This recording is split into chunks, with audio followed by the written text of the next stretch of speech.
Hey y'all, it's Amanda with Tap Mom and the Big Brigade. I wasn't going to do a video tonight, but there was a comment on last night's video that has been nagging me all day. And I felt, I guess it just kind of laid on my heart that I feel like I have a responsibility to explain myself and clear things up a little bit, I guess. I made a comment last night in yesterday's video that given the opportunity, I would not have gastric bypass surgery again, that I regret my decision to have the surgery. And that is and isn't true. I guess everybody that has this surgery probably goes through this stage, and I'm human. But my surgery was further complicated by the fact that my doctor also did a hernia repair. And right here in my diaphragm, there was a hernia repair that was also done. So I'm also dealing with not only the gastric bypass surgery recovery, I'm also dealing with a hernia repair recovery. So, which I think is probably a lot of the pain that I'm dealing with, more so than the gastric bypass. And honestly, I feel that I was ill prepared and maybe not fully informed by my medical professional as to what all recovery process that would mean. I don't want anyone to base a decision to have or not have this surgery on what I've been through. I am 50 years old. I have a mild case of COPD. I have arthritis and osteoarthritis and bone spurs on my spine, and lymphedema in both legs, some mental health issues, and other things that have rendered me disabled and unable to do a regular job. When I started my YouTube channel, August of 2021, I didn't do it to get paid, okay? I did it because I wanted connections with people that I wouldn't otherwise get connections with. I was extremely lonely and pretty well depressed. And I had just discovered loom knitting and, had been in that probably maybe 6 months or so, been loom knitting, and had just gotten into the whole yarn thing. And then I discovered crochet channels and had started making friends. And then they encouraged me to start my own channel, and it just kind of took off from there. And then I felt called to do the morning devotionals because I was inspired by another content creator's morning devotionals, or her channel devotionals. And I just, when I saw her doing that, and I enjoyed watching that portion of her videos. And I was like, you know what, and I just felt that nudge to do that myself. And so I bought a devotional book and started doing it too. And so, having the channel wasn't something I set out to get paid from. It was just, and it took from August of 2021 until April of this year before my channel was monetized. So obviously it wasn't a fast thing that happened. It was something I constantly worked at. And I was just blessed that the good Lord decided that that was going to happen, and that I was going to suddenly start, get paid for, my efforts. So, and I've gained so many friendships and connections through this channel that I never even could have imagined. And it's been such a great blessing to me that, I do my best to give back as much as possible, because I've gotten so much from it. With that being said, I know that as a YouTuber, that my voice carries some weight, and I didn't want my experience to influence anyone's decision to not have this surgery if that's what they needed for their own health. if you're considering gastric bypass or gastric sleeve or whatever, consult your doctor. Get the evaluation. I don't know if all doctors do it, but I know when I first went to Dr. Barnes here in Shreveport, Louisiana, when I first went to him, within like a week, he sent me, I had to go for a scope, and that's when he found the hernia. And because he wanted to check out my stomach and see, what kind of condition I was in, that way to see if I was even a good candidate for the surgery and to make sure that I could handle it. And so I don't know if that's a common practice for bariatric surgeons, or if that's just something he does to make sure that, that you can survive the surgery and you're going to be okay, and that there's no hidden dangers for having the surgery. So he found the hernia then. Now, I did not even know I had this hernia. It wasn't giving me any trouble. It's just something I had and didn't know I had. But, obviously it was something he needed to repair in order to do the gastric bypass surgery. So, and it seems to have thrown a monkey wrench in my recovery. Unfortunately, with, I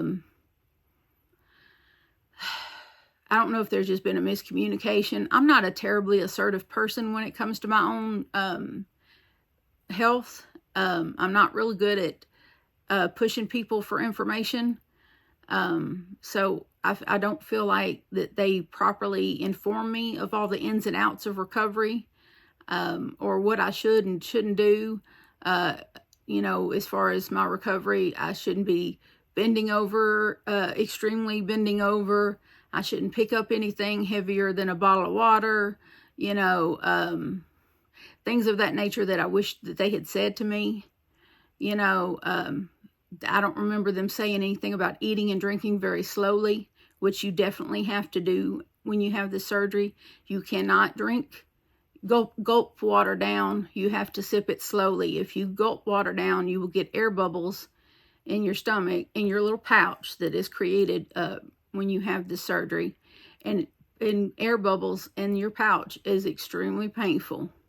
That's why, and for some reason on my food list, it lists if you just think you need to have a carbonated drink, leave it open it and leave it open for 30 minutes so the bubbles die down. I tried that. It was excruciating. So carbonated drinks are out for me permanently, because no matter how long I left it open and to let the bubbles die down, it didn't matter. So that's something that, I think I think that's something that's going to be a person by person basis. I don't think everyone's going to have the same experience, but I know that my friend Eva had the gastric sleeve just around 2 years ago. She's had that problem. She still has trouble with having too many carbonated drinks. It's still, bubbles are still an issue for her, and she still can't eat very big meals at all. She still could only have just a couple of ounces of food at a time. And the thing about that I have learned, though, is that I can only eat maybe a couple of ounces at a time, but I have to do that every 2 to 3 hours. So I'll eat, say I get up at noon, I'll eat a little something then, maybe some soup, maybe a Jell-O, and then by 2:30 or 3 o'clock, I need something else. And so I'll have a Jell-O or soup or, something like that again. And I do remember reading somewhere that people with this surgery, you need to eat like, instead of the normal 3 meals a day, you're going to be eating like 6 small meals a day. So, and that's to keep up your nutrition. That's to keep you going, basically, because that little pouch only holds so much food. But you also need to, refill that pouch and to keep your body going. And my doctor has developed, I know a lot of people that also know that you have to take vitamins after you have this surgery, because you're not getting all the nutrients, because you can't be on solid food right away. like for the first week or so, I was on broth, soup broth, and Jello and water. Just clear liquids essentially. And now I'm on cream of soups. Now that I've had my 2-week post-op appointment, I can have cream of soups, cream of chicken, cream of mushroom, that sort of thing. I can have runny mashed potatoes and light yogurt and things of that nature, but still nothing solid. But I'm not on clear liquid anymore. So, but I'm still not on solid food, but I can have things like that. But I still have to eat those things slowly. What I'll do with the cream of soup thing is I'll just dip my spoon in there and get the soup on the back of the spoon and then lick it off the spoon. And that's how I eat it, to keep myself from eating too fast. And because I've experienced the eating too fast with a cup of Jello, and that was excruciating. So these things, they don't tell you right away. You have to learn these things. But I've somehow pulled a muscle on my left side. I have no idea how I did that. I didn't pick anything heavy up. I don't remember doing anything strenuous, but somehow I ended up with a pulled muscle on my left side. And I don't know how I did it. I still don't know how I did it. And then my spot right here in my diaphragm, I'm still experiencing some pain there. I've somehow strained that. I think I moved wrong trying to straighten my blankets up in my bed. I kind of, tensed up to grab my blanket, and then somehow I strained things right in here. And this is where they did everything. And so it's slowly getting better, because I think if I had done some serious damage, I wouldn't still be able to eat and drink and everything else. And I would be in a whole lot more pain, and it would be like not controllable. I can sit in certain positions and it doesn't bother me, but sitting up like this, it twinges. And when I first stand up or go to sit down, it twinges. So it's not like a constant stabbing pain like it was when it first happened. So it is improving with rest. Today I've just rested. And so I'm just gonna, but unfortunately I don't do well when I'm told that I can't do. And so I've been a terrible patient. And so now I have to learn better. But all I can tell you is that if you do decide to, move forward with the surgery, be prepared for, a fairly long recovery, and make sure you have help when you go home, that you have help doing everything. Your laundry, your meal preparation, even going to the bathroom at first if you need it. You may not need it, but just make sure it's there in case you do, because it's going to be painful walking around at first. Oh, it's really painful walking around. And I mean, because when I first got home, I walked hunched over. I couldn't even stand up straight and walk, because I felt like everything was pulled straight, pulled taut in my midsection. And it took me about 3 or 4 days before I could stand straight up.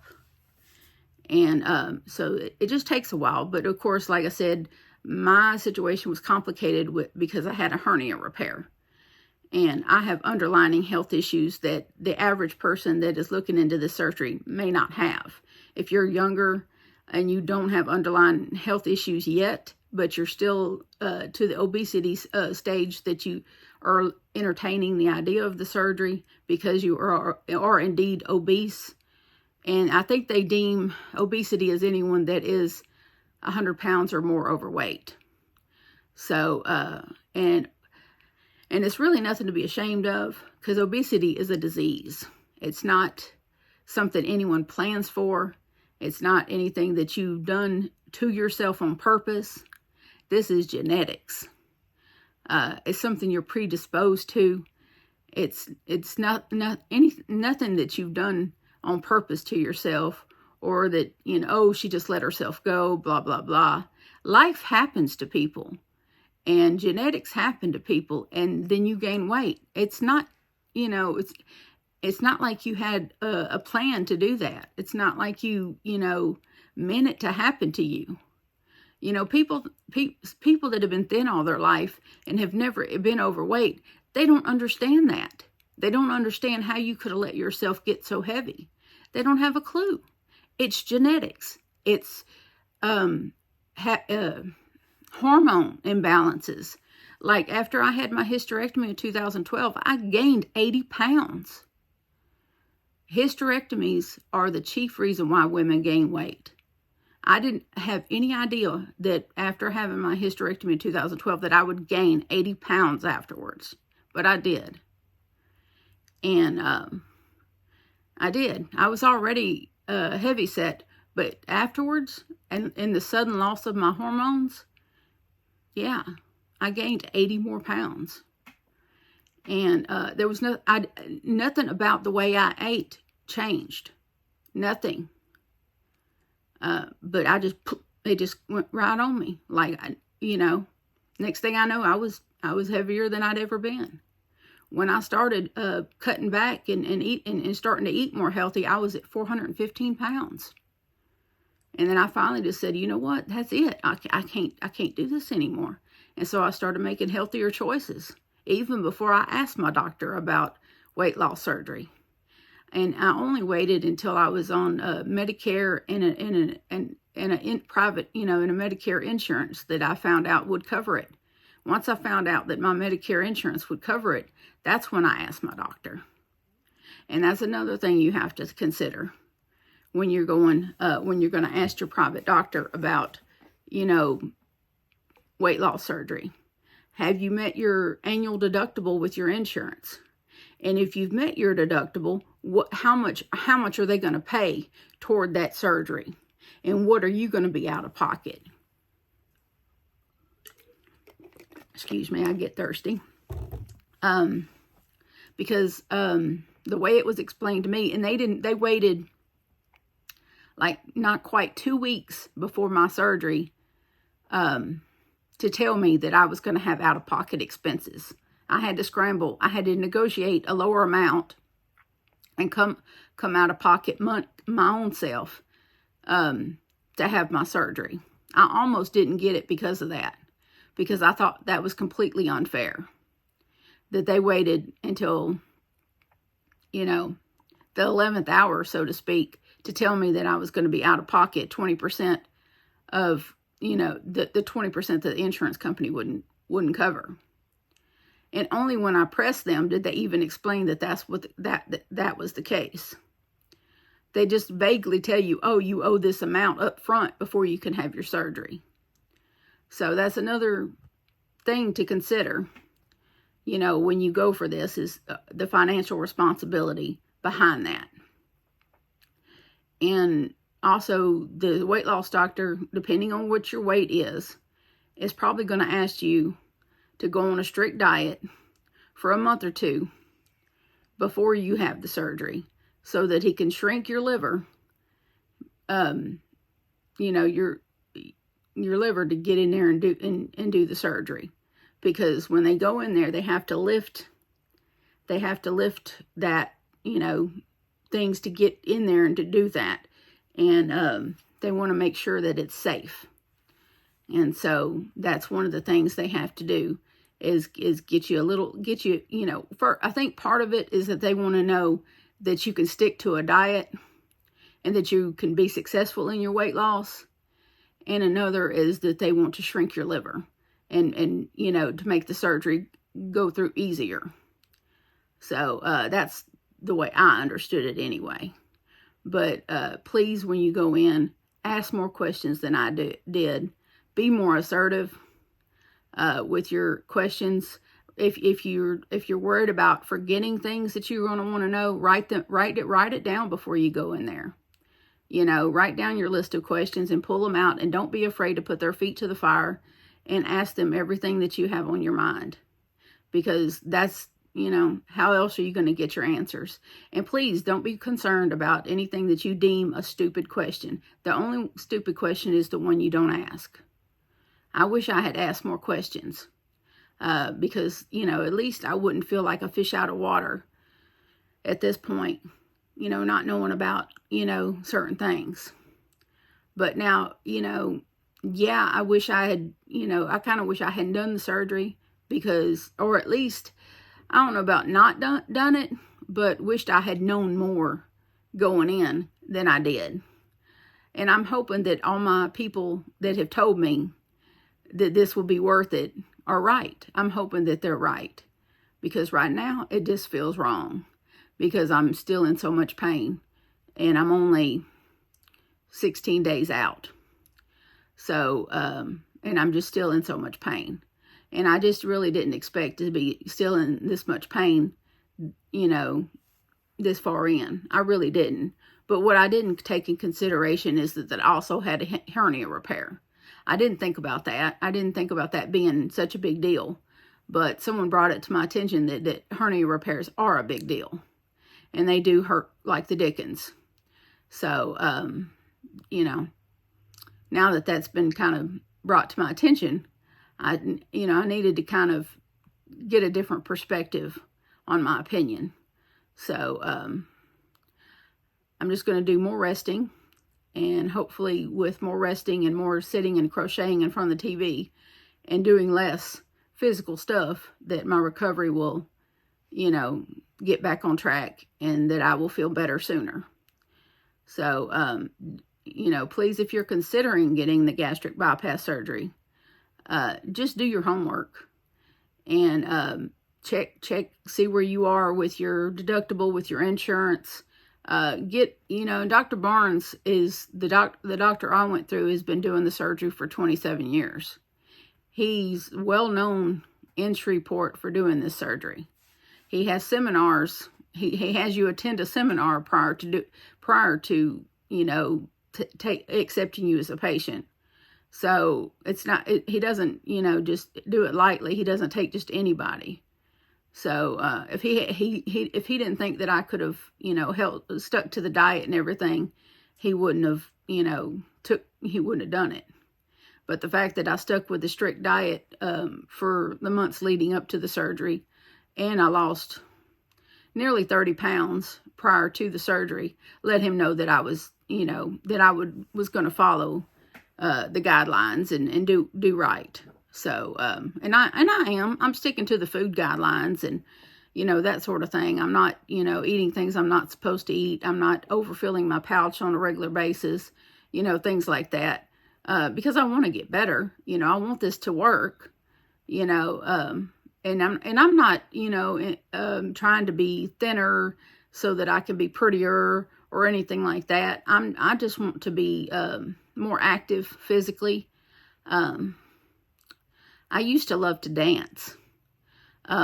Just put the music on loud in the house and just dance around the house. I used to do that a lot when I was younger. And I used to put the music up loud and just dance through the house. And I hadn't been able to do that for 10 or probably about 15 years. And because it hurts to dance now. And because I'm so heavy and I have so much arthritis and pain in my body. So my thinking is, when I get down 100 or so pounds, maybe I could start dancing again. Maybe I could turn the music up and dance through my house like I used to. You know, maybe I could dance with my friends, you know. Just out of the sheer joy of listening to my favorite tunes and dancing in the house, you know. I'm not going to go to a club and dance. That's not my style. But just dancing to be dancing because I'm happy, you know, to be able to maybe take my dogs for a walk out in public and enjoy a nice long walk with my dog, you know, and not be in physical agony because I did so. Those are the kind of things that I want to do. I just want to be more active. You know, I just want to live a normal, active lifestyle that I haven't been able to do. And, I don't think that's too much to ask out of life, do you? And so that's why I did it. That, and I wanted to live longer, you know. And you can't live that long if you're, you know, over 300 pounds and you're only 5'4", and you already have COPD and osteoarthritis and all these other things that are keeping you down. You don't live to be, 70 or 80 years old. You just don't. And not be comfortable and happy anyway. You live a miserable existence when you're that heavy and you're older. You're constantly in pain. It makes you depressed and upset all the time. And it's very hard to be happy when you're that heavy, and at 415 pounds, I was a miserable human being. And I don't want to be that person anymore. I want to be happy. So I'm going to recover from this business and get through this pain the best way I can. And I'm going to lose this weight and get down to where I want to get down to. And I'm going to dance like nobody's business, okay? Y'all might not see me dance because I don't have the best dance moves. unless you're a child of the 80s, you won't know. I don't have, I don't have the new style of dancing. I just shake my booty like, like I don't care who's watching. But I just want to dance again, and take long walks with my doggies. My doggies have done got fat. They need walks. So, we're putting them on a diet plan too. But I hope this helps somebody. I hope this makes things a little more clearer about where I stand with the weight loss surgery and why I said the things I said. I think I probably would have had a better understanding of this whole situation had I been more assertive with my doctor, and if I had been better explained to about the hernia repair taking longer to recover from, and having that affect so deeply my gastric bypass recovery as well. I think if I had really known that was going to complicate things and make things take twice as long, I would have probably had a different perspective. So if you don't have a hernia repair involved with your gastric bypass, then you're probably not going to have, these complications, but just be prepared for, a recovery that requires you not to do much of anything for a while, and make sure that you have a lot of physical support at home, or nurse care set up. If you're, able to do that, make sure that you have someone coming in every day to help you out, do things, everyday things, because, otherwise you're going to end up overdoing it and straining yourself, and that's going to put you back, put your progress back, and you don't want that. So and also avoid bubbles, avoid food that has carbonation. I know a lot of people, some doctors say you can let it go flat and then drink it. Don't trust it. Don't trust that. It doesn't matter. It's still got the carbonation in it. I don't care how long you left it out for. It's got carbonation in it. Don't risk it. It's going to hurt like heck. And so just wait till you're completely, utterly healed, and then try. And still make sure that it's flat. But you can get caffeine from other places other than soda. I recently discovered this Gatorade energy drink here, sugar-free. Oh, and sugar's not going to be your friend anymore either. You can't tolerate sugar after a gastric bypass. Everything needs to be sugar-free because sugar makes you feel yucky. But Gatorade has this drink called Fast Twitch, and it's calling itself an energy drink. It has caffeine in it, electric lights. This flavor is called Tropical Mango. It has only 5 calories per bottle, and it's 0 sugar. So and it's very tasty.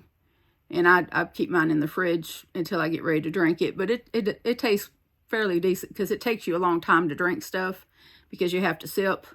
But this tastes just fine at room temperature because by the time you get it drank, it's room temperature. But this tastes just fine. I got these at Walmart, and I also got the flavor of strawberry watermelon, and then they had another flavor. I forget what it was, but these are very good. Just to let you know, and they have caffeine in them, and but it's not a caffeine that that makes you, overly stimulated. I know it says energy drink, but it's not the energy drink that makes your heart pound or anything like that. So, at least not for me anyway. It's not made, it's not giving me heart palpitations like some of those carbonated energy drinks do. It just, it just treats you. It's kind of like drinking a regular soda, or having a cup of coffee, which I have had coffee today too. But just to let y'all know, there are options out there for caffeinated drinking that don't involve soda. There's coffee. You can have coffee with sugar-free creamer. And another thing that I don't recommend, and I had to learn the hard way, is the liquid dairy creamers. I love them. They cool your coffee off to a drinkable temperature, and sweeten it as well, because you can get sugar-free of those too. But the dairy part of it kind of messes with your belly a little bit, or at least it does mine. And I had to learn the hard way. It was difficult lesson to learn, because they tasted so good. But yeah, it kind of messed with my belly a little bit. So I went to powdered, but I didn't take in consideration that the powder didn't cool off my coffee. So I went to take a sip, and hot coffee. But once it got cooled off, it was delicious. So I've never really been too big of a coffee drinker, but this has turned me into a coffee drinker. And so, your tastes are going to change. So, just be prepared for a complete lifestyle and taste bud change. Your tastes are going to change. You're going to have to say goodbye and break up with a lot of your favorite things. But life doesn't have to revolve around food. It doesn't. That's what got you into that predicament to begin with. So, you just have to break up with food and then relearn things that you enjoy. Like that first bite of cream of broccoli soup. When you've had only chicken and beef broth and Jell-O and water for 2 weeks, that first taste of cream of broccoli cheddar soup was amazing. So just to let you know the things you learn to appreciate. But I hope this helps y'all, and I'll watch this back before I post it to make sure I didn't make a complete fool of myself. But I feel better at least explaining myself and my situation.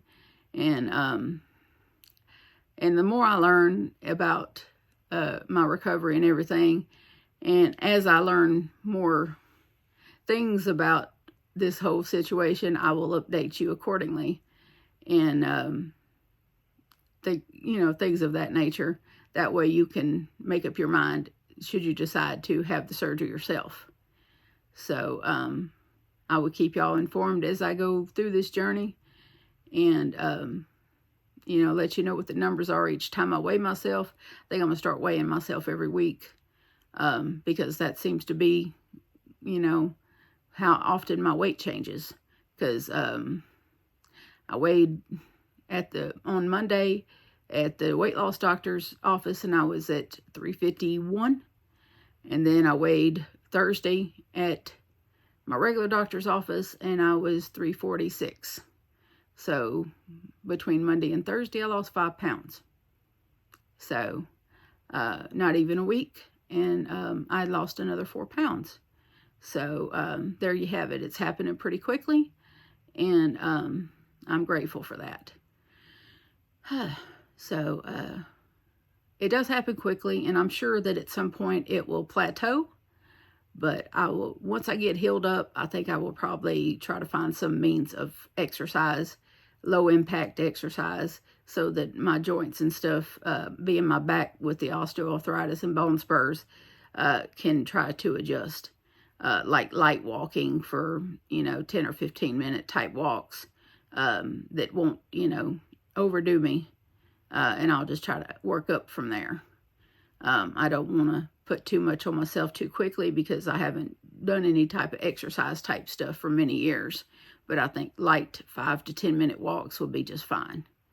So I'll start there once I get all my incisions and my pulled muscle and my diaphragm stops hurting me and all that. Once all this pain's gone, I will start doing some walking to, hasten my weight loss as far as exercising. I think that's as close to exercise I'm going to get is doing some walking and go from there. And then, once I'm feeling even better, then I'll maybe, tackle the, going to a gym or something. But that's pretty far down the road. I would say that's at least 6 months down the road. Maybe in 6 months, I'll feel like I can go to a gym and, do some machines on treadmills or bikes or what have you. But I want to keep it low key for a while so that I can kind of work up to that. But anyhow, please remember that I do love you, and so does Jesus. And please remember to adopt, don't shop. Your best friend could be waiting for you at the shelter or the rescue. And I'll see y'all again soon. Bye now.